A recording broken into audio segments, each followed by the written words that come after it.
네, 반갑습니다. 중국 가게이긴 한데 사실 물리가 공식만 알려서는 되는 것도 아니고 해서 기출 문제가 250개가 있습니다. 그거를 이제 풀면서 내용을 정리하는 게 좋을 것 같아서 사실 심하긴 하지만 이렇게 내용이 포함되어 있습니다. 유형을 좀 배우고 그다음 문제를 하나씩 확인하고 아마 이제 좀 경험이 있으면 문제를 본 문제가 많을 텐데 제가 밑에 추가 지문을 좀 넣었어요. 그러니까 이 문제에서 추가될 수 있는 지문 한두 개가 있는데 그거까지 같이 해결하면 아마도 이 문제에서 나올 수 있는 걸 전부 다 우리가 좀 이렇게 확인하는 정도가 될 것 같아서 기출 문제를 풀면서 이론을 정리하는 걸로 이렇게 심화 강의를 해볼게요. 저희가 지금 7월 달에 일주일에 사실 한 번 와서 두 번씩 하고 있는데 8번을 끝내서 저희가 이 3, 4월 때는 이론을 쭉 정리했는데 요 이론에 대한 문제를 지금 풀고 있는 거고 기출. 변리사를 보면 시험이 기출을 크게 벗어나지는 않는다. 제가 앞에 이론할 때도 설명을 드렸지만 이게 앞에서 나왔던 기출의 한 8개 정도는 커버가 되는 것 같아요. 그러니까 기출을 정확히 이해하고 문제 푸는 방법을 우리가 정확히 알면 10개 중에 8개는 맞출 수 있을 것 같아요. 특히 작년 문제가 생각보다 그렇게 어렵지도 않고 아마 올해구나 올해. 그러니까 내년도의 문제도 올해처럼 나온다면 그렇게 어렵지는 않을 것 같아요. 그러니까 어렵다는 느낌이 상대일 수 있는데 지금 과정을 잘 정리하고 따라가면 충분히 해볼만 합니다. 그리고 9월 달에 요거 250개인데 요 숫자가 똑같아서 이게 늘릴게요. 60개 정도. 양을 좀 늘려서 작년에 보니까 이 두 개만 열심히 해도 기출을 풀고 그 다음에 응용되는 문제만 열심히 풀고 거기에 나오는 내용을 정리해도 충분히 할만합니다. 마지막은 그냥 정리하는 걸로. 저희 수업을 보면 일단 유형이 앞에 있어요. 조그맣게. 그건 앞에서 배운 내용인데 짧게 정리하겠습니다. 전체 64개가 있습니다. 이게. 그러니까 모든 문제를 유형에다 넣어놨습니다. 그래서 어떤 유형에는 문제가 10개까지 되는 게 있어요. 기출 문제가 많이 쌓인 것은 그만큼 더 중요하다. 간접적으로 이제 이 유형이 얼마나 중요한지 확인할 수 있고 특히나 물리는 이 그림하고 식을 동시에 봐야 됩니다. 그래서 이 그림하고 식을 동시에 본다는 느낌이 식만 외워서도 안 되고 이 그림에 맞는 식을 같이 덩어리 쳐서 머릿속에 자꾸 반복해서 넣어야지만 나중에 응용이 생기고 그래서 제가 오늘 이렇게 한 장 한 장 이렇게 강의하면서 나중에 이걸 그대로 PDF를 만들어서 드릴 거예요. 이렇게. 그 책에 보면 QR코드가 있는데 그 QR코드를 찍어서 들어오면 오늘 수업이 끝나면 책 앞페이지 있습니다. 페이지에 이렇게 QR 되어 있는 거. 나중에 찍어보세요. 찍어보면 이제 오늘 수업한 내용에 대한 그 자료가 올라가 있을 거예요. 이렇게. 그러면 막 이 칠판을 보면서 막 필기하거나 그런 거 너가 힘들다 그러면 그냥 보세요. 최대한 이해하려고 보고 그리고 저녁에 올려드리면 그거 보면서 오늘 이거 했구나. 필기노트 같은 개념으로 올려드리니까 그걸 확인하면 좋을 것 같아요. 그리고 뭐 문제 기출을 다 풀겠다. 그리고 올해는 작년과 다르게 제가 추가되는 지문을 넣어놨습니다. 그래서 문제마다 밑에 보면 조그맣게 Q1, Q2 이렇게 나와 있는 게 있는데 그걸 같이 해결해 볼 겁니다. 그래서 물리는 사실 문제가 하나가 있으면 거기서 파생할 수 있는 다양한 지문이 가능하니까 그거를 다 해결해 보자는 느낌이에요. 이거 제가 이제 매번 시험 보는 것도 있는데 다음 주부터 좀 시험도 봐볼게요. 부담은 아니고 이번 주에 배운 내용을 다음 주에 한번 시험 봐보고 이 시험은 실제 시험과 비슷한 유형, 비슷한 난이도. 그러니까 기출을 풀었으니까 이 기출과 조금 더 비슷한 문제를 풀어서 나의 실력을 좀 확인해 본다. 항상 8개 이상을 맞는 걸로 그렇게 하고 이 자료는 다 공유 폴더에 넣어놓겠습니다. 공유 폴더는 책에 있지만 여기가 이제 책 속에 있는 그 QR코드고 요거는 질문 게시판입니다. 질문 카톡이에요. 이렇게 나중에 요 폴더 안에 들어가면 요것도 올려놓을게요. 이렇게. 지금 뭐 이걸 캡처할 수 없어요. 그래서 1대1 카톡을 운영 중에 있는데 이게 게시판도 해보고 해도 접근성이 떨어지더라고요. 그래서 이 카톡을 어떻게 쓰냐면 공부하다가 내가 이게 좀 궁금하다, 어렵다 그러면 이렇게 사진을 찍으세요. 이렇게 내용을 그리고 그걸 그대로 카톡으로 보내면 제가 보고 뭐 빨라지지 않더라도 답변을 드릴게요. 자, 한번 시작하면 되는데 그냥 이론은 처음부터 끝까지 한번 정리해 본다는 느낌이고, 오늘도 이제 요 색깔 박스를 많이 쓸 텐데 이렇게 생긴 거, 요것은 되게 중요한 식입니다. 그래서 문제마다 요 색깔 혹은 요 나중에 필기노트를 봤을 때 이 박스가 있는 것들은 그냥 나중에 굉장히 중요하게 봐야 돼요. 요걸 좀 잘 보시고 그 다음에 한번 읽어보시고 바로 넘어가겠습니다. 자, 그리고 이 메모리 카드나 단권화 만든다 뭐 이런 게 있는데 5단부터 만드는 거죠. 이렇게. 그래서 자기가 틀린 것만 이렇게 모아서 보통은 이제 여기 구멍이 뚫린 곳에 여기다 대충 그림을 그리고 앞에 이제 질문을 하고 뒷장에 답을 쓰고 하는데, 이것도 힘들면 여기다 그냥 하면 됩니다. 여기다가 책에다가 조그맣게 책에다가 표시하고 책에다가 틀린 거 체크해서 나중에 그거를 따로 정리하는데, 정리할 시간이 없다 그러면 오늘 이렇게 필기한 한서노트를 쭉 보면서 넘어가도 돼요. 이렇게. 그래서 짧은 시간에 좀 효율적으로 공부하려면 사실 오늘 이게 오전 후에 있는데 60개까지 할 거예요. 미리 풀어오면 좋은데 쉬는 시간에 좀 풀어가야 됩니다. 그리고 물리가 좀 자신 있는가요?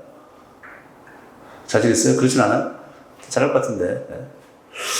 그래서 자신 있으면 쉽게 좀 풀릴 만한데 어차피 기출이니까 어려운 것도 있을 겁니다. 그래서 오늘은 일단 오전 해보고 오후에 식사하고 나서 쉬는 시간에 조금 풀어보세요.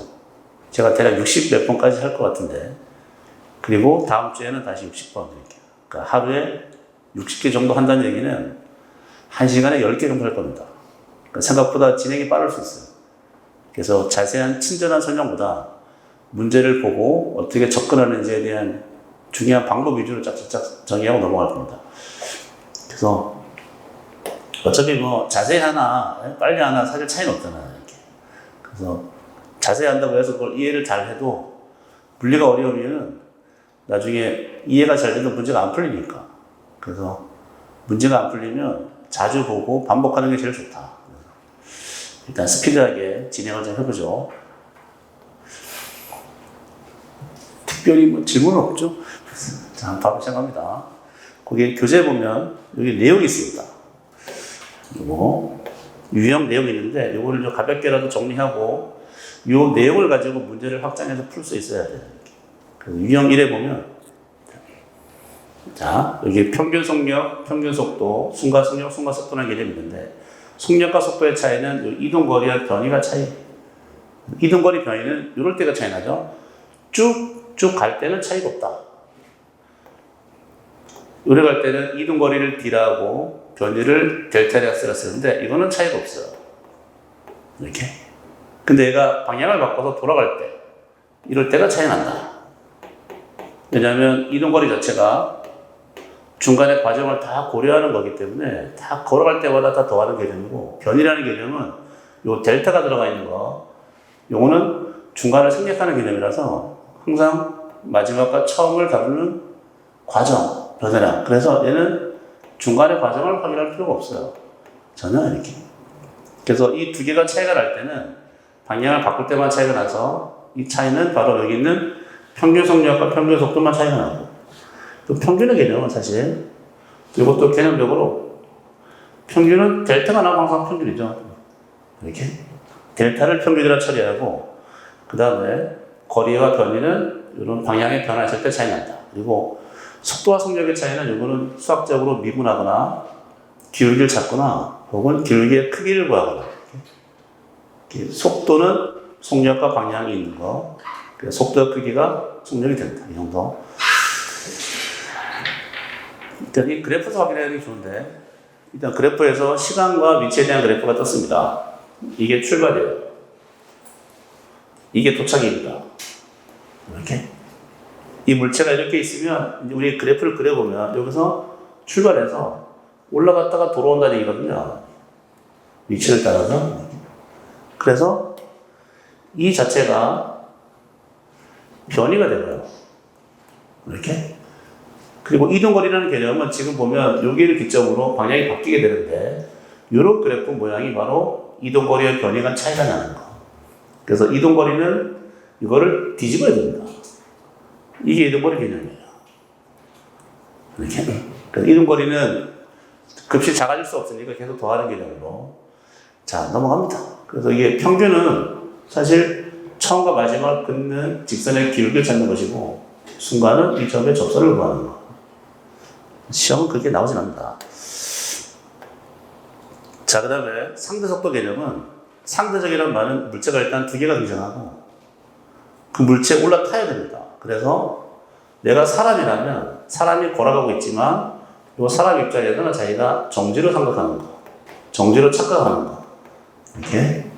그래서 사람이 정지했어? 그러면 사람을 정지시키를 해야 되고 이렇게 배표를 빼야지가 정지하니까 요거를 상대방한테 적용하는 거란 말이에요. 그 읽는 게 상대속도.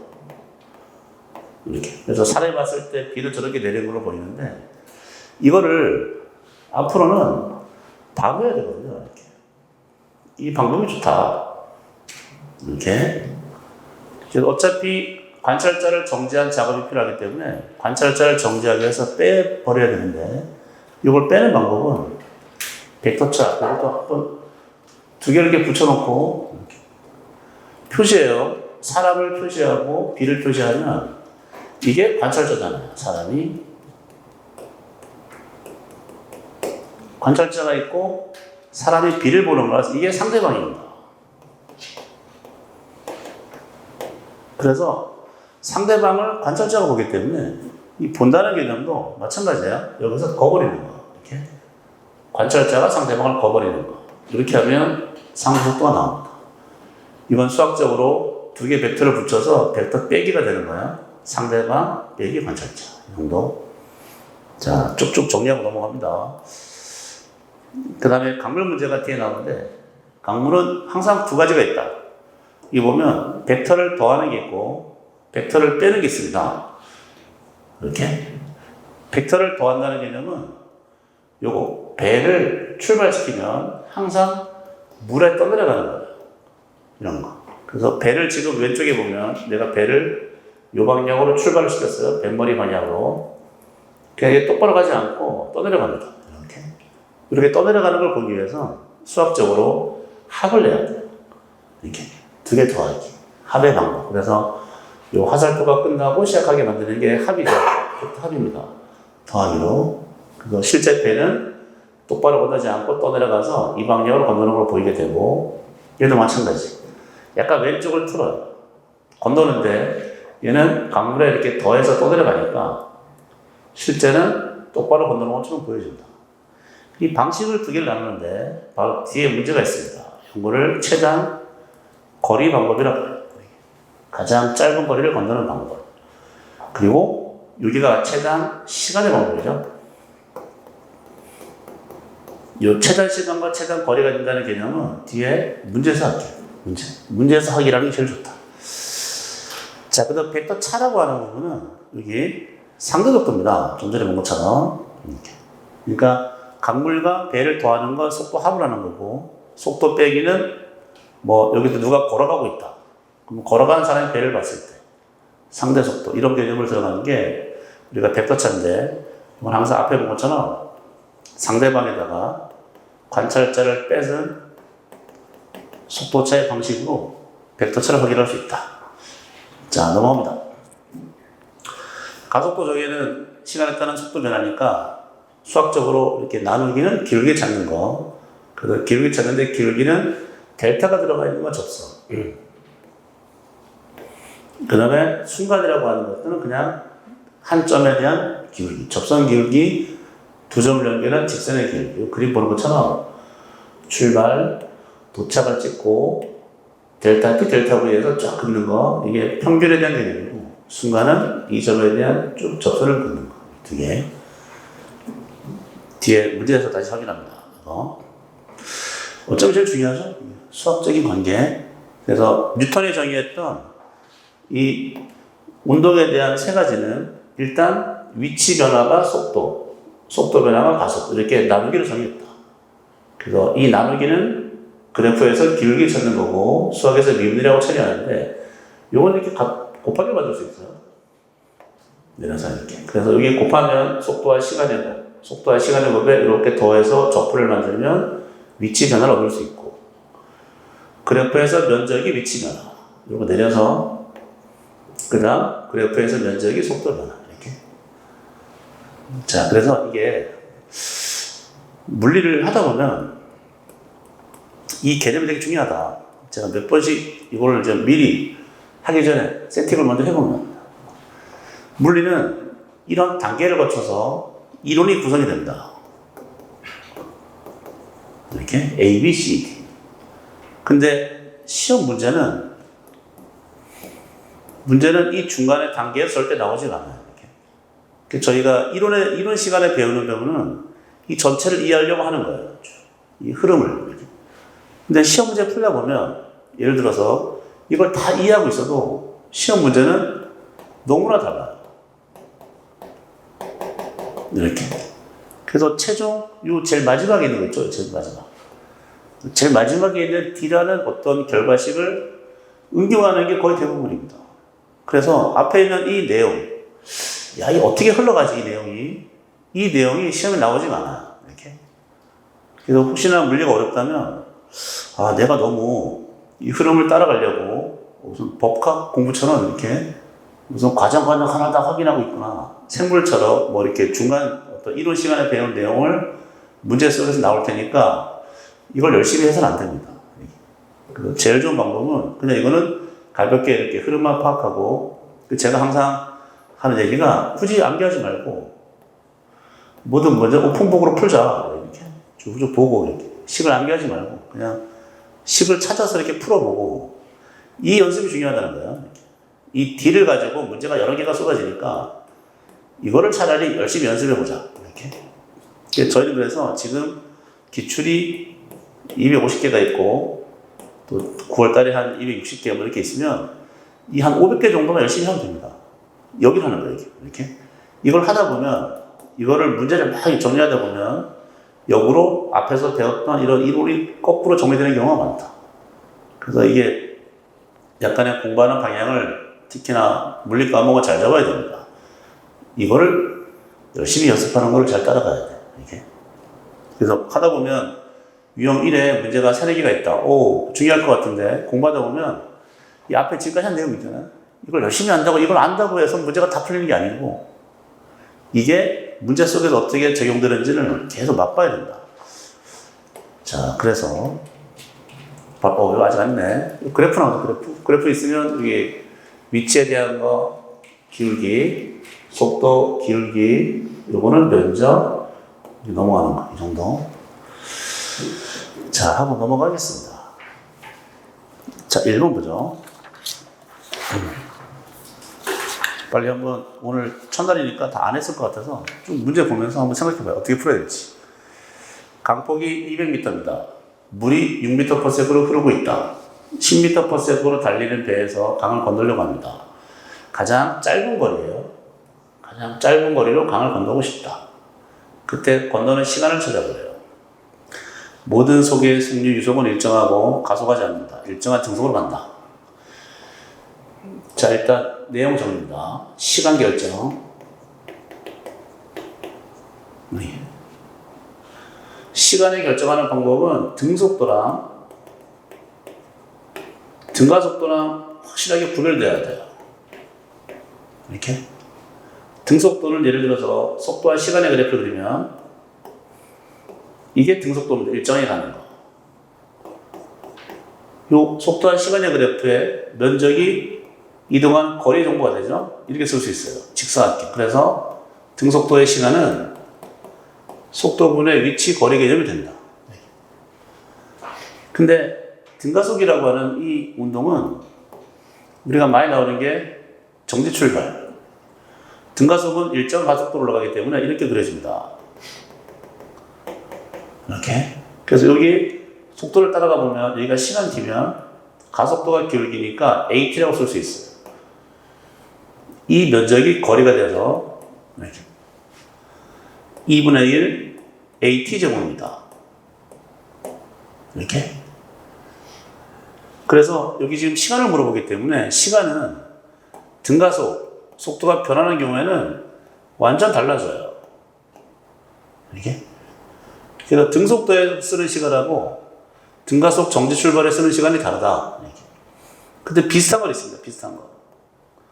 이렇게 쓸 수도 있어요.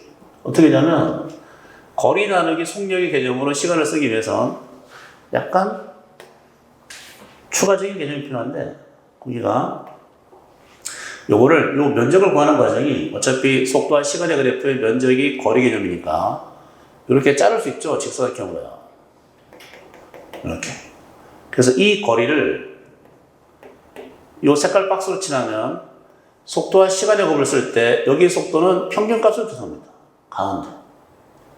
이 자리에 평균값이 들어갈 수 있어. 근데 시험에서 중요하지 않아. 평균값을 이렇게. 그래서 이 속도가 일정할 때는 일정한 값의 속력분의 거리하면 되고 등가속인 경우에는 이런 형태를 쓸 수가 없어요. 얘는 거리 개념이 나오면 가속을 이용해서 풀어낼 수밖에 없어요. 이렇게. 이것도 이런 개념으로 일정한 평균 속력으로 거리라는 개념으로 시간을 확인할 수 있는데 그래서 앞으로 만나게 될 시간은 이 둘 중에 하나입니다. 다. 이거나 이거예요. 이렇게 등가속의 시간 혹은 등속도의 시간이 좀 다르다. 그리고 이제 문제로 들어가서 강폭이 있고 여기서 보면 제일 중요한 게 가장 짧은 거리입니다. 이렇게. 짧은 거리니까 배가 이쪽으로 이동할 때 강물이 흘러요. 이렇게. 배를 어떻게 몰아야 되냐면 이렇게 몰아야죠. 이쪽 방향으로. 이렇게 몰아야 됩니다. 그래서 얘가 건너갈 수 있어요. 똑바로 방향으로. 이렇게. 그래서 강의 속도가 6, 그 다음 배의 속도가 10이니까 우리가 봤을 때, 하늘에서 봤을 때 배는 약간 꺾인 상태로 짧은 거리를 건너는 이 속도는 8 나올 거예요. 이렇게. 그래서 여기서 걸린 시간은 지금 뭐가 나와 있냐면 이게 나와 있습니다. 200m. 이렇게. 그래서 Y방향의 거리가 있고 Y방향의 속도가 있어서 이걸 집어넣으면 200에 8 그래서 답이 25초 이렇게. 그래서 2번입니다.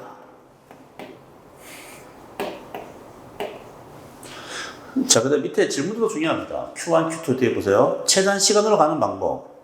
그 다음 물에 대한 속도가 있는데 최단 시간의 방법은 자, 1번 Q1 이렇게. 자, 최단 시간의 방법은 그림으로 이해하면 되죠. 그래서 이게 시간의 결정은 세 가지가 있다고요. 이렇게. 세 가지입니다.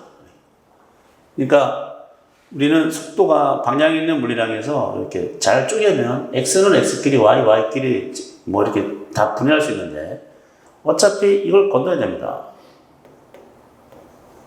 Y를. 그래서 이 Y라는 게 모든 배는 이게 고정되어 있습니다. 변하지는 않아요. 그래서 시간을 짧게 하려면 이렇게 이게 엄청 커야 된다. 이게 최대가 돼야 됩니다. Y방향이. 그래서 Y방향의 속도를 가장 크게 하는 방법은 내가 출발할 때 결정할 수 있다. 그래서 출발할 때 어떻게 배를 몰아야 되냐. 이렇게. 그래서 물이라고 하는 것은 보세요. 물은 이렇게 흘러갑니다. 이게 물의 속도예요. 물은 얘는 X방향 흘러가는 속도라서 Y하고는 상관이 없습니다. 이렇게. 아무리 배가 어떻게 출발하든 물은 이렇게 흘러가기 때문에 내가 배에다가 물을 더해서 실제 건너는 방향을 봐야 되는데 물은 X방향 흘러가니까 이거 건너는 시간하고 무관해요. 뭘로? 이걸로. 시간 우리는 Y 속도로 찾고 싶다. 그래서 결국 배는 이렇게. 여러 가지 방식이 있는데 부채꼴로 만들게요. 이렇게 출발할 수도 있고 배가 이렇게 출발할 수 있고 이렇게 출발할 수 있습니다. 이렇게. 그럼 이 세 개 중에 여기다 강물이 더해질 거예요. 강물. 어떤 배, 제일 세 개 배 중에 Y가 가장 큰 것은 얘가 가장 크죠. 얘가 가장 큽니다. 아까 우리가 처음 유형 정리할 때처럼 내가 배를 이렇게 출발시키면 떠내려가긴 하지만 이게 가장 y 마이너스도 가장 크게 하는 방법이고 이때가 가장 최단 시간입니다. 그래서 이때 최단 시간의 방법은 이걸 따라서 건너는 방향에 200, 그 다음 속도는 10입니다. 20초가 걸려요. 이렇게. 그래서 아까 본 것처럼 이렇게 배를 출발시키는 거, 이게 최단 거리로 가는 방법. 이렇게 배를 출발시키는 게 최단 시간으로 가는 방법이에요. 둘이 나와서. 그 다음 2번 물에 대한 배의 속도 이렇게 하면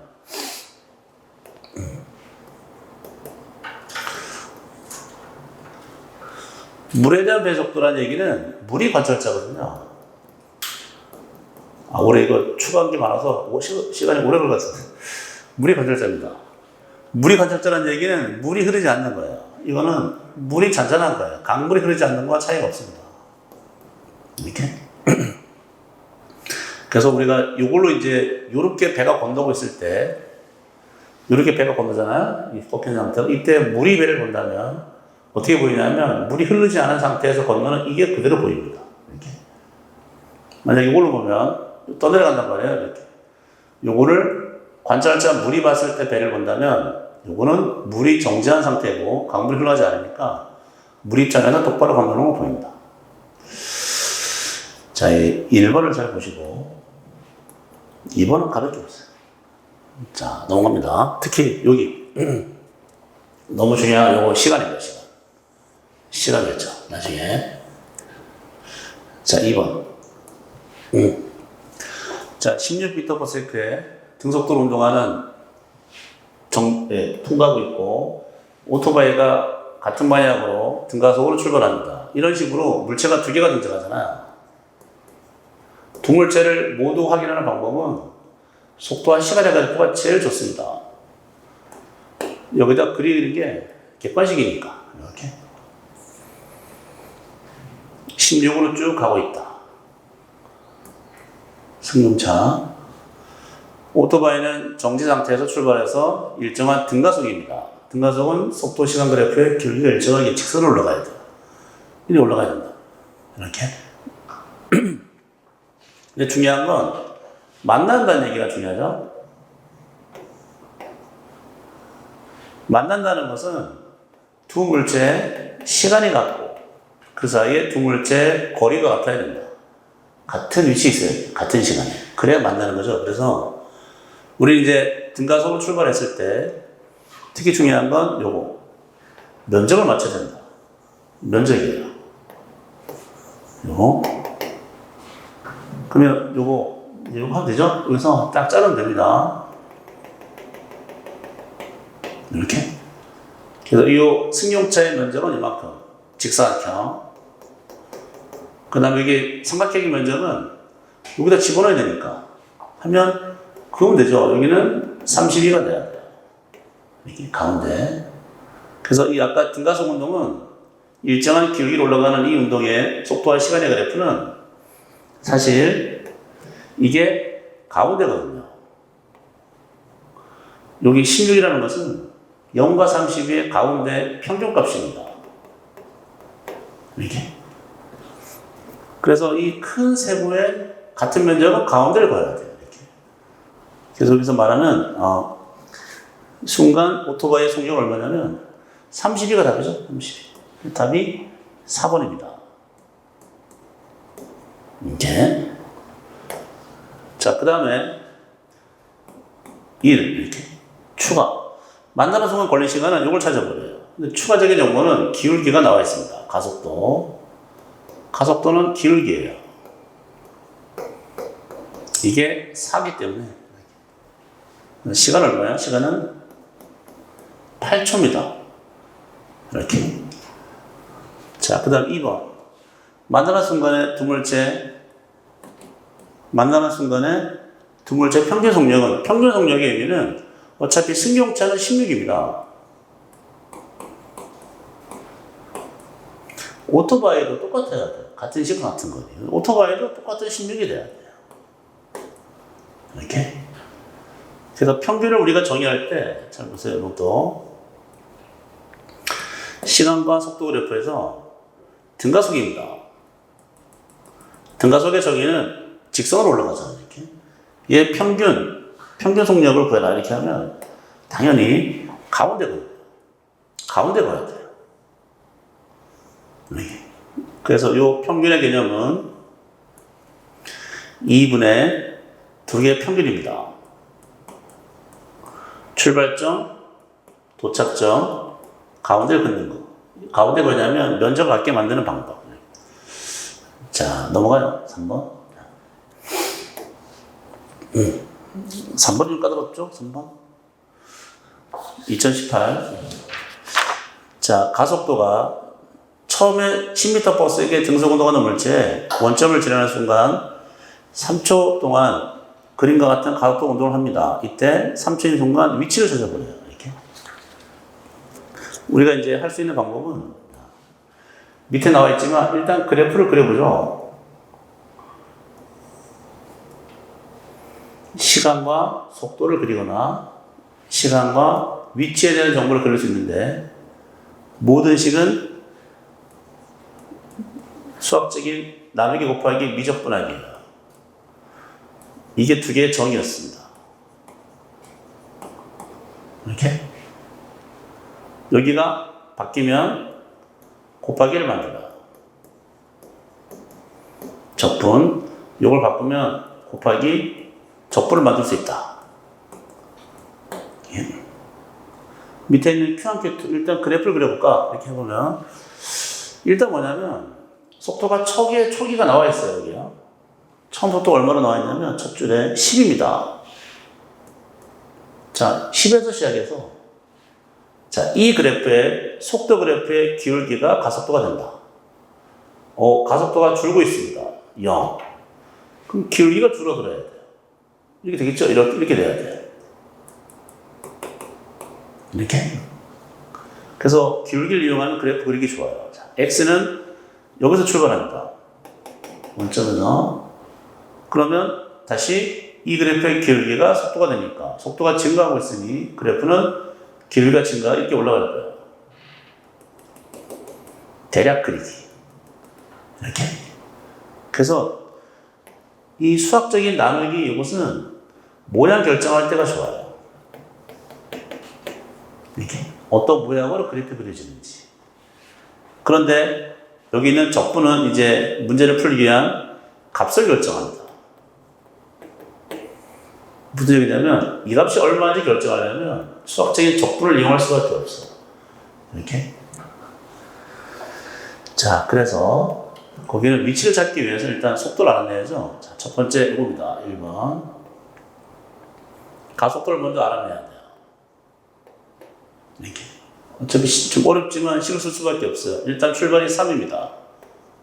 그리고 직선인데 길이가 1이니까 이렇게 쓸 수 있네요. 이렇게. A라는 것을 시간의 함수니까 시간 함수로 찾아. 2번은 여기다 넣어서 속도 변화를 구한다. AT 여기 넣어야 됩니다. 3 빼기 T 약간 수학이긴 한데 3T 2분의 1 T제곱 이렇게 그게 델타 V예요. 항상 마지막과 처음입니다. 처음이 10이었어요. 이렇게. 그래서 V를 구하면 넘어가서 출발 순간 10 3T 2분의 1 T제곱 이런 형태로 풀어내야 돼요. 이걸 그림을 그리면 얘가 나온다. 이렇게. 그 다음에 3번 위치에 대한 정보를 넣어야 됩니다. 여기다가 좀 지저분하지만 어쩔 수 없어. 10 3T 2분의 1 T제곱 이 정도 하면 그냥 찍고 말지 뭐 이렇게. 계산이 많이 되니까 이걸 또 0부터 T까지 계산을 해야 돼요. 10T 2분의 3 T의 제곱 요거는 6분의 1 T 상승 이 X 빼기 0입니다. 이렇게. 그래서 더럽지만 여기다 넣어야 됩니다. 여기다 시간을 3초를 넣어야 합니다. 정리하면 답이 4번이 나옵니다. 39m가 나와요. 이렇게. 그래서 출발점이 가속도에 출발해서 가속도에서 속도 찾고 위치 찾는 모든 과정은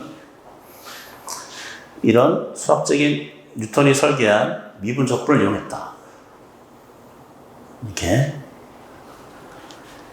자, 이렇게 보셔야 돼요. 그래서 요 3번. 자, 그 다음 넘어갈게요. 그래서 이게 스토리는 일단 그래프가 나오면 그래프를 그릴 수 있으면 됩니다. 근데 여기는 추가적으로 뭔가 값을 또 결정해야 돼요. 지정을 하게. 좀 까다롭다. 계산이. 자, 그 다음 가장 최근이죠. 24번, 24년도. 보면 같은 속력으로 각각 등속 운동하던 물체가 시간 0의 순간부터 각각 다른 가속도 등가속입니다. 시간이 t, 2t일 때 정지했다.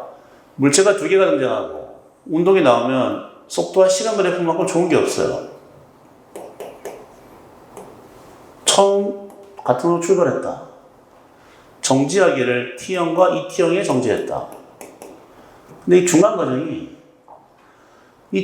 이렇게 이상하게 정지할 수 있는데 등가속이니까 일정한 길기로 정지해야 됩니다. 이렇게 가야 돼요. 요거 A, B다. 보이죠? 이렇게. 그래서 정지할 때까지의 거리는, 아이고, 이건 어렵지 않네요. 거리는 이 그래프의 면적입니다. 이렇게. 그래서 면적은 A, B 있으니까 면적은 2대1이죠. 비율로. 그래서 A와 B의 면적은 2대1 이렇게. 그래서 답은 4번입니다. B가 2배. 자, 1번 추가 질문. AB의 평균 속력은? AB의 평균 속력을 구해라. 원래 저기는요, 평균 속력은 걸린 시간분의 거리입니다. 이렇게. 근데 이게 지금 등가속이기 때문에 가운데 긋는 거랑 차이가 없어요. 이 A 같은 경우는 요거와 면적이 같은 건 이만큼이겠죠? 같은 면적 되는. 그래서 이 면적이 거리니까, 거리에 나누기 힘드니까 이게 평균 값입니다. 에버리지라 쓸게요. B도 마찬가지입니다. 이만큼이에요. 이렇게 평균의 정의는 등가속에서 끝과 끝에 가운데를 거버리면 돼요. 이 두 개의 평균 속력은 사실 차이가 없어요. 이 V양과 0의 정 가운데. 이렇게 처리하면 되고. 자, 2번. 각각의 가속도의 크기는, 이건 그냥 가속도는 기울기니까. 델타 기울기의 크기, 절대값. 얘는 다시 2대1입니다. 2대1 이렇게 기울기. 자, 여기까지가 유형 1. 유형 1은 문제가 4개가 있는데 지금 다시 돌아보면요. 이 물체 2개가 등장하는 것은 속도와 시간 그래프를 그리면 좋아요. 기울기와 면적을 표시하면 돼요. 이제 방법이 중요하니까. 그리고 이런 그래프가 나오면 그래프를 그리거나 복잡해 보이면 수학적인 이런 툴을 이용해야 됩니다. 근데 이게 까다롭고 어려우면 패스하는 거거든요. 근데 시간이 많이 걸리는데 또 하다 보면 계산도 틀릴 수 있으니까 하여튼 이게 좀 어렵고 계산이. 다시 물체가 2개 등장하는 거죠? 아까 거죠. 이거 그리는 거예요. 방법이 이렇게. 그리고 그 다음에 강물이 나오면 저처럼 강물은 이렇게 건너는 최단 시간, 최단 거리 중에 하나예요. 문제가. 다른 게 나올 수가 없습니다. 그래서 그거를 딱딱딱 정리해서 가는 거예요. 그래서 지금은 최단 거리가 나오지만 또 한번 재탕하면 최단 시간으로 건너는 이 방법을 물어볼 수밖에 없어요. 이렇게. 그래서 이 4가지가 있는데 4가지가 다 할만합니다. 틀리면 안 돼요. 자, 그 다음에 중력장입니다. 자, 중력장에서는 제일 중요한 것이 일단 개념 정리. 가속도가 아래 방향으로 떨어지는 게 중력장 운동이고 등간석 운동. 그러면 자연학과가 핵심이 뭐예요? 자연학과. 자연학과는 시간이 지나면 GT만큼의 속력이 생기고 시간에 비례해서 쭉 떨어지면 위치는 이만큼을 떨어뜨립니다. 우리 뒤에 잔뜩 나오지만 이 2가지가 중력장 운동의 중력이 담당하는 역할이에요. 이렇게. 속도와 위치를 이만큼 떨구는 거예요. 이 모든 걸 이걸로 한다. 그래서 지금 보고 있는 위로 던진다면 원래가 여기를 지났어야 된다 이렇게 하는 거죠. 여기를 지났다고 얘기하는 것은 처음에 V형으로 던지면 이만큼 올라갔었어야 됩니다. 중력이 없다면 이만큼 가 있을 거예요. 일정한 등속으로 이렇게. 근데 중력 때문에 위치를 이만큼을 당겨놔요. 이렇게. 이게 아래 방향 2분의 GT죠. 이렇게 식을 쓰면 V0T 마이너스 2분의 GT제곱입니다. 이렇게 되는 거예요. 이게 응용이 돼야 돼요.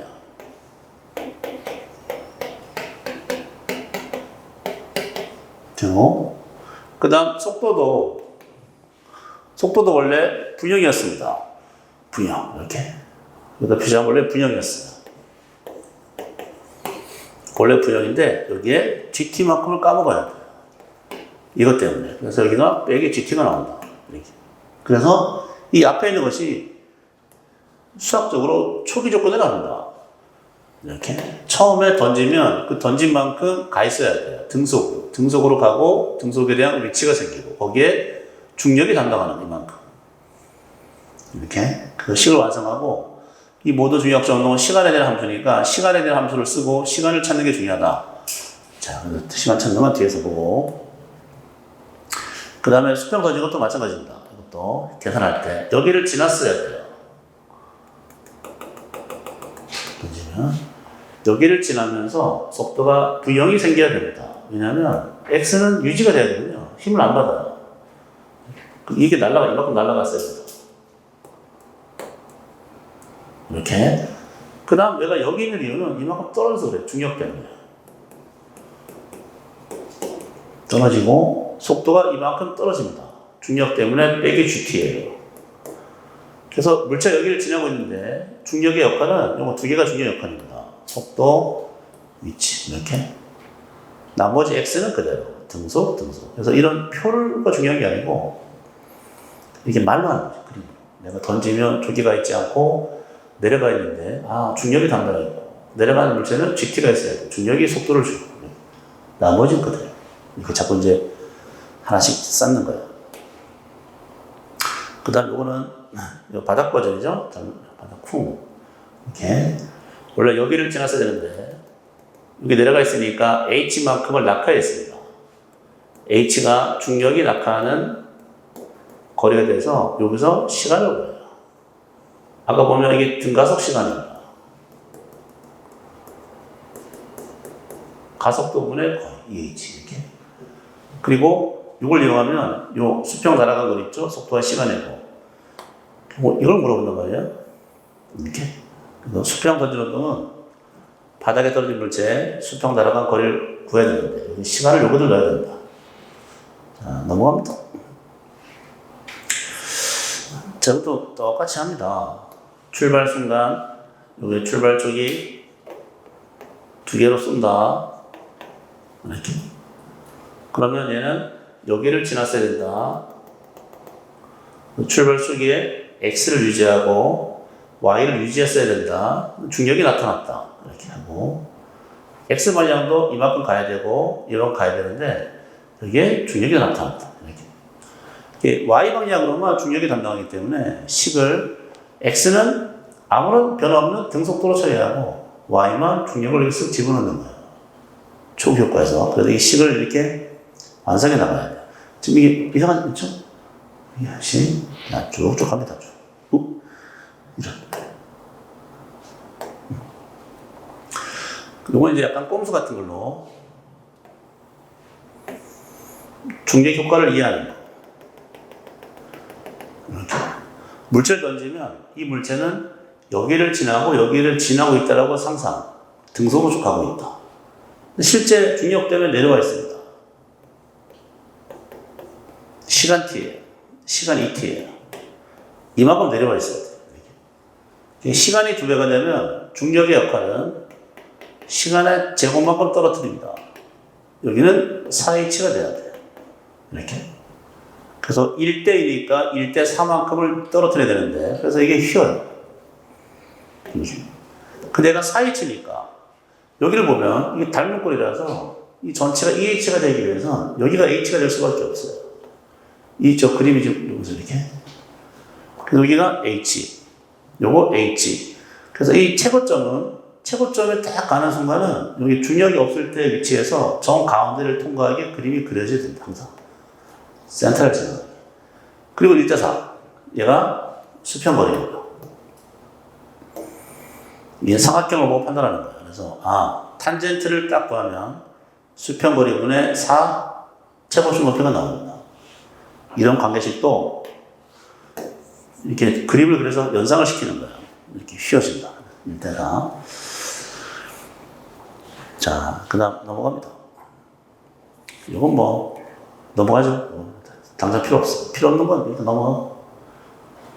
나중에 유형별 문제 풀이할 때 다시 나옵니다. 그때 다시 할게요. 9월달에.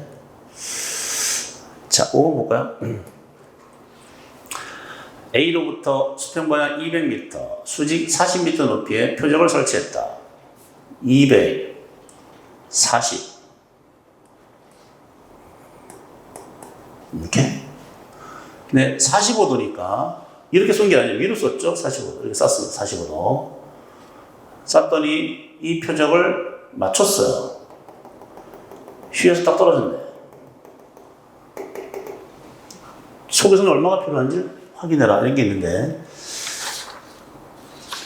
뭐 구하는 방법은 되게 다양하지만 이게 45도라는 각이 나오면 객관식이 가장 빨리 찾는 방법은 연결합니다. 직선. 거요. 이렇게. 그래서 45도니까 이 전체가 200m입니다. 200이네. 그러면 중요한 건 여기가 핵심이거든요. 요거.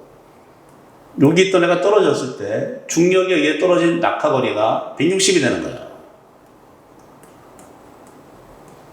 이렇게. 160은 중력의 효과입니다. 2분의 1 GT죠. G가 10이니까. 이렇게.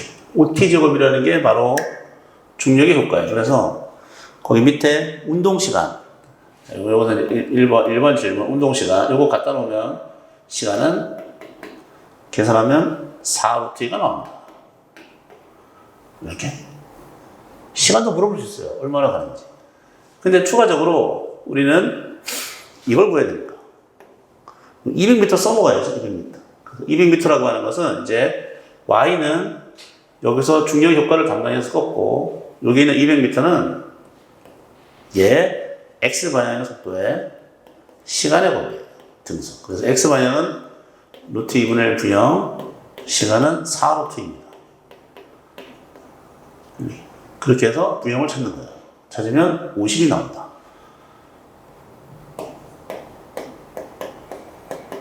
50m 플러스 이렇게. 그래서 지금 중요한 게 두 가지거든요. 모든 문제는 이 위치에 대한 정보를 확인해야 돼요. 요거는 등속입니다. X방향. 이렇게. 그 다음 이 40m가 중요한 게 아니에요. 40m보다 위에 있는 160m가 중요합니다. 요건 중력에 의한 가속, 낙하하는 거. 이렇게. 그래서 위에서 시간을 구하고 여기다 넣어서 최종 구하는 걸 찾아야 돼. 자, 2번. 충돌 순간에 포탄의 속력이 얼마냐? 이건 어떻게 할까요? 7번을 좁아서 이렇게. 이때 속도를 찾아버려요. 요거. 충돌 순간 포탄의 속력을 찾는 것은 뒤에 나오는 에너지가 제일 좋습니다. 에너지 관점이 제일 좋아요. 역학적 에너지가 보존되고 있다. 이렇게. 그래서 마지막 속도는 루트 던지는 속도의 제곱 올라간 마이너스를 쓰고 EGH입니다. 여기다가 부형을 대입하고 40m를 여기다 넣어요. 이렇게. 그러면 에너지 보존 법칙으로 여기 있는 높이가 주어질 때 속도 찾는 건 여기서 써먹으면 돼요. 이렇게. 자, 그래서 만약에 문제가 연장이 되면 좀 쉬운 문제는 시간을 물어보고 지금처럼 출발 순간의 속력을 물어보고 좀 더 어려우면 이걸 이용해서 포탄의 속력, V를 물어볼 수 있습니다. 이렇게. 요거 뒤에 나오는 에너지 보존 법칙을 쓸 수 있다. 요걸 가지고. 자, 넘어갑니다. 넘어되죠? 나중에 이거 그대로 PDF를 떠서 올려놓을게요. 211. 건물 옥상에서 40m/s 수평으로 던졌습니다. 40으로 던졌어요. 휘어집니다. 40으로 가야 돼요. 이렇게. X 유지가 되고 있으니까.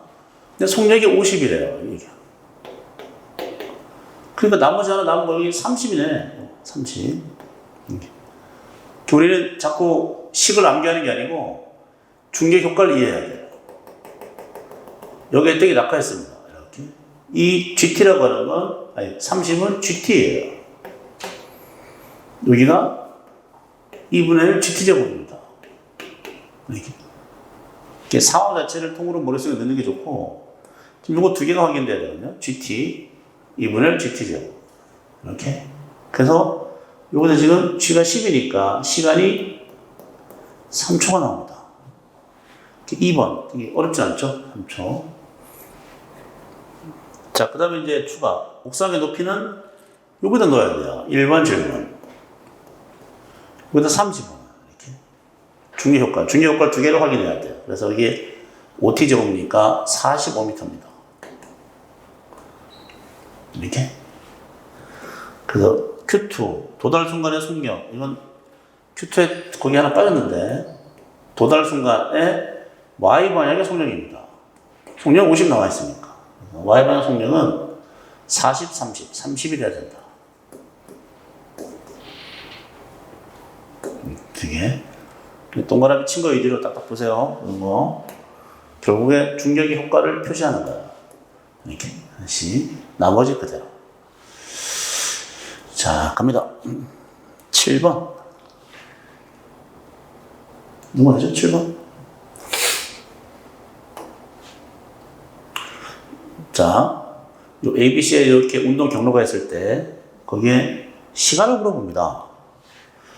시간은 뭐, 어렵지 않죠? 시간 결정은 여기 최고점입니다. 이렇게. 우리가 최고점을 꼭대기를 지날 때 어떤 걸 써보냐면, 최고점을 통과하는 순간, X는 있지만, Y가 사라집니다. Y가 사라지는 이유, 첫 번째, Y가 사라진다. 처음에 썼습니다. 여기를 지나요, 최고점.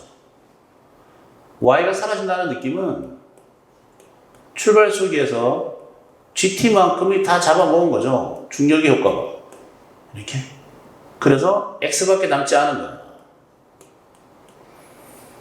두 개. 그래서 제일 먼저 확인할 것은 여기에서 뭐가 있냐면, 최고점은 Y가 사라지는 운동이고, 이것 때문에 내가 던져지는 속도만큼을 GT가 잡아먹어요. 이렇게. 그래서 여기서 시간을 확인할 수 있습니다.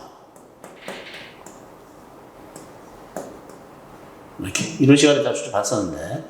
자, 그리고 나서 높이가 나옵니다. 이렇게. 높이가 추가로 나오면 이것은 올라가는 시간하고 여기서부터는 이만큼을 낙하하는 거잖아요. 낙하하는 시간하고 차이가 없어서, 자, 추가적으로 뭐가 나오냐면 여기서 최고점에서부터는 H만큼을 던져서 낙하하는 거랑 차이가 없어요. 그래서 H라는 것이 중력이 담당하는 낙하거리입니다. 그래서 이게 떠요. 이렇게. 그래서 시간을 우리는 두 가지 방법으로 구할 수 있습니다. 자, 내가 던지는 순간에 Y 성분을 잡아먹는 거 시간 하나. 그리고 높이에서 올라간 높이, 내려간 이 두 개가 같아요. 우리는 이 관계를 확인할 수 있습니다.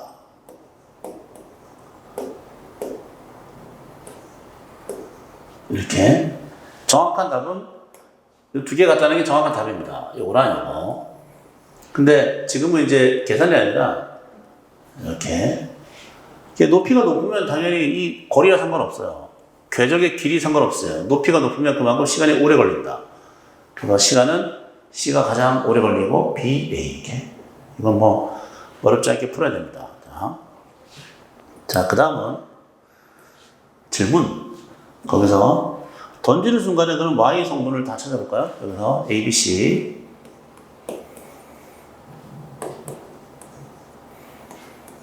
이거 출발 순간이에요, 출발 순간. 이렇게. 지금 보면 이 출발 순간 y 속도가 시간 결정하고 높이기 때문에 c가 가장 큽니다. 그 다음 b, 그 다음 a가 돼야 돼요. 이렇게. 여기 우리가 두 번째가 뭐 했었냐면 이 바닥에 수평 떨어지는 위치 있잖아요, 건이. 수평 날아간 거리는 속도와 시간의 곱입니다. x 속도와 시간의 곱은 여기 최고점의 2배가 되는 성질이 있거든요. 이렇게. 그래서 하고 싶은 게 이 곱하기입니다. 자, 이 수평 날아간 거리는 x 성분과 y 성분의 곱하기가 담당하네요. 그러면 지금 비교해보면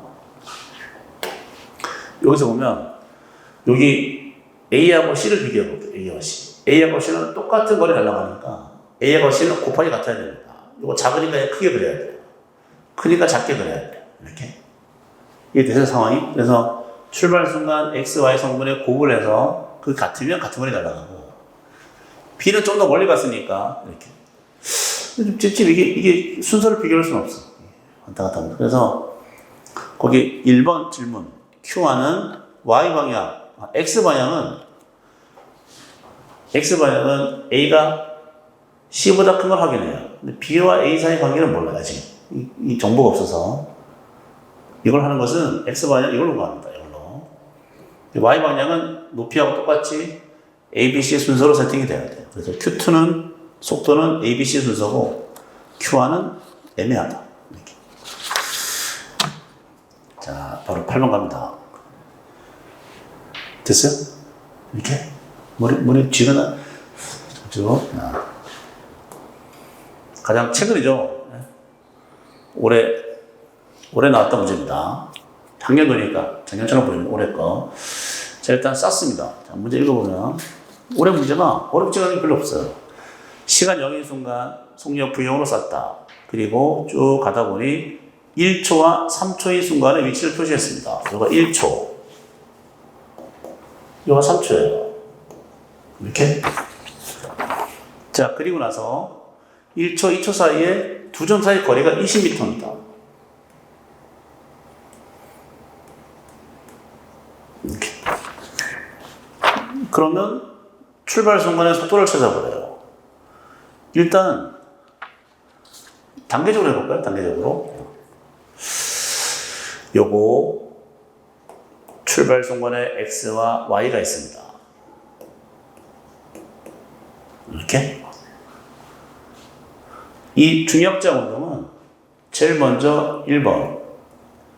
X방향은 어떠한 경우는 출발 순간의 속도로 등속으로 가야 돼요. 이렇게. 그래서 얘가 20m잖아요. 그리고 요거 A와 B 사이의 간격이 2초입니다. 이렇게. 그래서 보자마자 출발 초기의 X 성분이 12걸 확인이 돼요.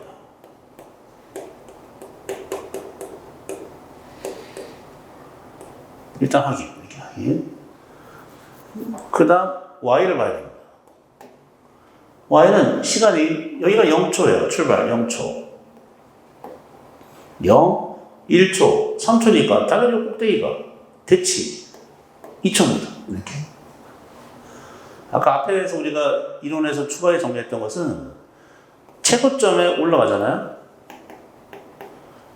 이렇게 쓰면 헷갈리니까 너무 공식처럼 보이니까 최고점은 출발 초기에 Y 성분을 GT가 따라잡는 게 최고점입니다. 이렇게 잡아놓는 거.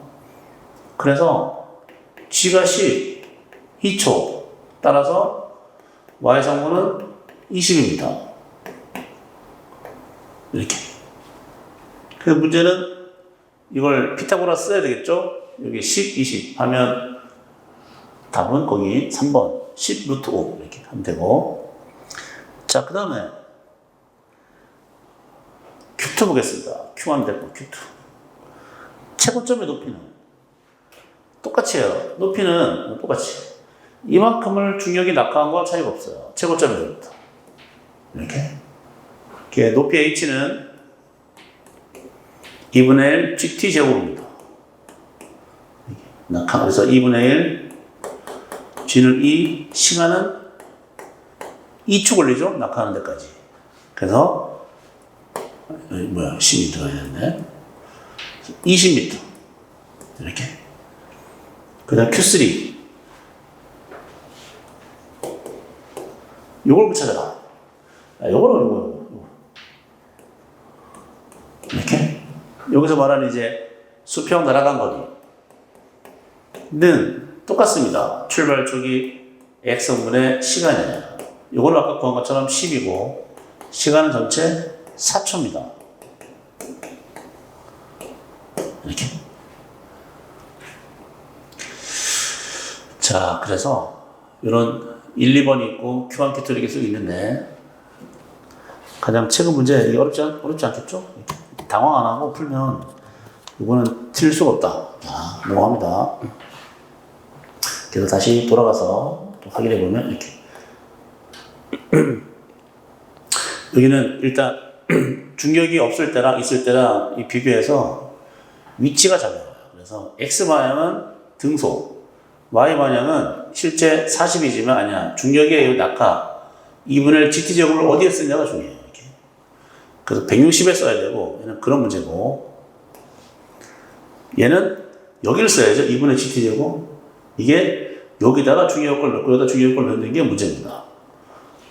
그리고 요거는 이제 그냥 관계식만 보는 거고, 요것도 마찬가지로 중력 효과는 요거 높이, 여기서 낙하, 혹은 속도를 죽이는 거. 색깔을 안 칠했네. 요거 죽이는 거 어디 갔어? 죽이는 거. 요거 이 두 개가 포인트입니다. 이렇게. X방향 별거 없으니까 Y방향은 최고점이 되는 순간 출발 순간을 0으로 만드는 방법. 그리고 H만큼을 중력 때문에 낙하하는 거. 두 개. 이렇게 해서 시간을 찾아가는 거예요. 자, 그 다음에 중력장애 충돌. 기출이 없어요. 네? 충돌할 때 상대 위치, 상속도 쪽에서 기출 없는 거는 일단 내용은 패스하겠습니다. 네? 나중에 그 9월달에 할 때 좀 초과하고 공기장을 작용하는 것도 일단 중요하지 않다고 봅니다. 이런 거 막 푸는 것도 있는데 다 넘어가고, 그 다음 힘에 대해서 뉴턴의 법칙, 그 다음 중력장, 지표면, 높이, 지구 내부 세 가지 버전이 있는데 일단 문제 좀 정리해 볼게요. 지구 내부에 대해서 이것도 뒤에 문제 풀면서 보겠습니다. 요거 그래프 하나 그렸는데 저희가 이 그래프 하나 그려서 볼까요? 물체 위치가 이 지구 껍데기에 있는 경우가 있고, 지구에서 멀리 떨어진 경우가 있고, 지구 안에 들어가는 경우가 있다. 위치별로. 그래서 힘을 일단 표시해 보는 거예요. 이 바깥쪽은 우리가 알아요. 만류력입니다. 거리의 제곱, 상수, 질량이에요. 이렇게. 그래서 그래프를 그린다면 거리가 멀리 떨어질수록 제곱분의 1로 작아집니다. 여기 껍데기는 여기다가 지구 반지름을 넣어야 됩니다. 이걸 이렇게 복잡하게 안 써서 우리는 mg라고 불러요. 그래서 여기 있는 중력과 속도가, 이게 중력과 속도가 되죠? g, mg. 이렇게. 그 다음 특이한 건 지구 내부에 들어가면 이 지구 바깥쪽에 있는 내부 입장에서 밖에 있는 질량 덩어리가 주는 힘이 다 상쇄가 돼서 다 제거가 됩니다. 그래서 이 안에 있는 질량만 나에게 힘을 주는 것처럼 보여집니다. 이렇게. 이걸 이제 정리하면 지구 내부의 질량을 구하는 거고, 이걸 막 하잖아요? 항상 직선이 나오는 걸 기억하면 돼요. 직선이 나온다. 이렇게. 지구 내부는 마치 스프링에 달리는 것처럼, 달리는 것처럼 행동합니다. 이렇게. 탄성협처럼 보여요. KX 같이. 그래서 얘는 식을 쓰는 게 중요해요. 직선입니다. 이렇게. 우리는 이제 자꾸 비교하는 게 포인트인데, 이건 거리 제곱이에요. 요거는 상수입니다. 요건 직선 거리예요. 이렇게.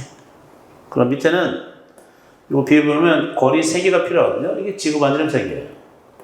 전체 모양은 제곱분의 1 형태를 가져야 돼요. 이렇게. 그래서 저렇게 되는 걸 예측하는 거예요. 직선이 나오려면 반지름이 3개가 밑에 있어야 된다. 하나 까면 거리 2개가 나옵니다. 이렇게. 그래서 종합적으로 3개가 뜹니다. 바깥쪽, 표면, 안쪽, 이렇게. 3개. 그 지구 표면에 대한 문제도 하나 있고, 지구 내부에 대한 것도 하나 있고, 바깥쪽도 있습니다. 조금 문제가 이게 좀 고르게 배치가 되어 있어요. 자, 넘어가고. 그 다음 수직항력. 나올 때 좀 표시해 보겠습니다. 둘 중에 하나죠. mg 코사인 형태의 수직항력을 쓰는 게 있고, 이거 물체가 이쪽으로 이동하려고 할 때, 밑으로. 그 다음 mg 탄젠트 쓰는 게, 여기 코사인을 mg 쓰는 게 있는데, 이건 원운동입니다. 원운동은 이 합력이 필요해요. 합력 표시. 이렇게. 얘가 필요하니까 중력, 수직강력, 이렇게 힘을 받아야 됩니다. 근데 앞에 그림 같이 볼까요? 앞에는 이 힘이 필요합니다. 떨어지니까. 중력과 수직 합치면 이렇게 벡터를 더해야 돼요. 그래서 mg 코사인이 이거고, 이건 다르죠? 코사인으로 mg가 나옵니다. 해보면. 두 개. 여기가 수직이고, 여기가 세타가 만들어지면서 mg 나누기 코사인 세타가 얘의 수직항력으로 표시해야 돼요. 하나. 그 다음 7단위 넘어갑니다. 이것도 똑같죠. mg 사인, 얘가 떨어지려는 힘이 필요해요. 요거는 수평 힘이 필요합니다. 나중에 원운동.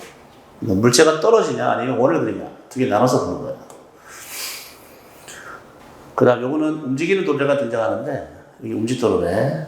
아직 시험 출제가 안 돼서 요거는 나중에 보겠습니다. 올 때 생략. 그리고 스프링이 나오면, 스프링은 생긴 모양이 되게 중요하다.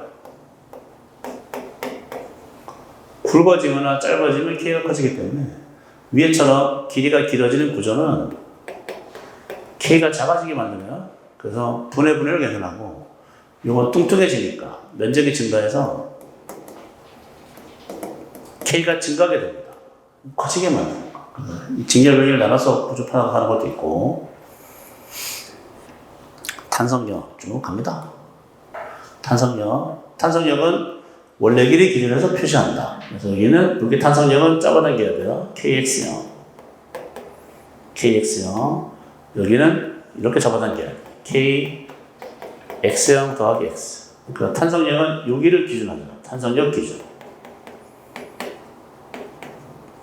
근데 여기 매달린 물체의 힘을 표시해 보면 중력이 나옵니다. 이 라인이 되게 중요해요. 여기가 바로 힘을 받지 않는 폐형점이라고 합니다. 그러면 물체가 가져가는 힘은 이 폐형점을 중심으로 얘기하는데, 특히 여기서 받는 힘은 중력을 표시해 보면 이 중력이랑 얘랑 지워집니다. 같아서 이렇게. 그 힘이 KX만 나옵니다. 마이너스는 강조하죠. 그래서 왜냐면 이 폐형점을 중심으로 힘을 정의하기 때문에 여기서부터 X만큼 내려가면 힘은 KX를 받는다. 그래서 탄성력의 기준은 원래 길이고, 합력의 기준, 중력이 포함된 합력의 기준은 폐형점을 기준해서 X를 찾으면 된다. 마찰력이 많죠? 마찰력 문제는 대부분 여기서 나옵니다. 이렇게. 최대형지 마찰력은 항상 어떤 지문이냐면, 이렇게.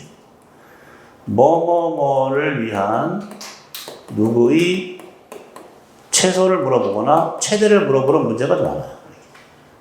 뒤에가 이런 문제입니다. 최소와 최대를 항상 물어보는데, 최소와 최대가 된다는 얘기는 국어적으로 이렇게.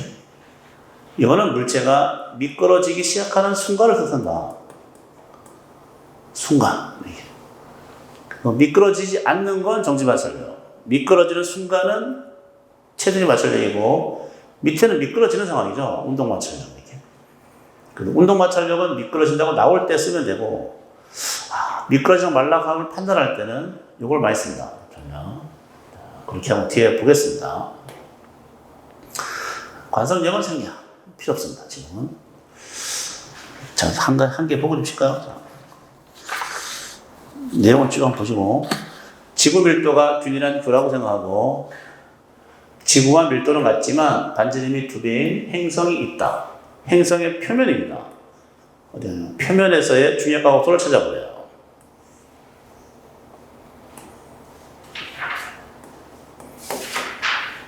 후딱 해보죠, 후딱. 표면에 있으니까 얘가 받는 힘은 상수, 중심과 중심의 거리의 제곱, 질량입니다. m, g라고 쓰는 거예요. 중력각도. 그래서 g라는 중력각도는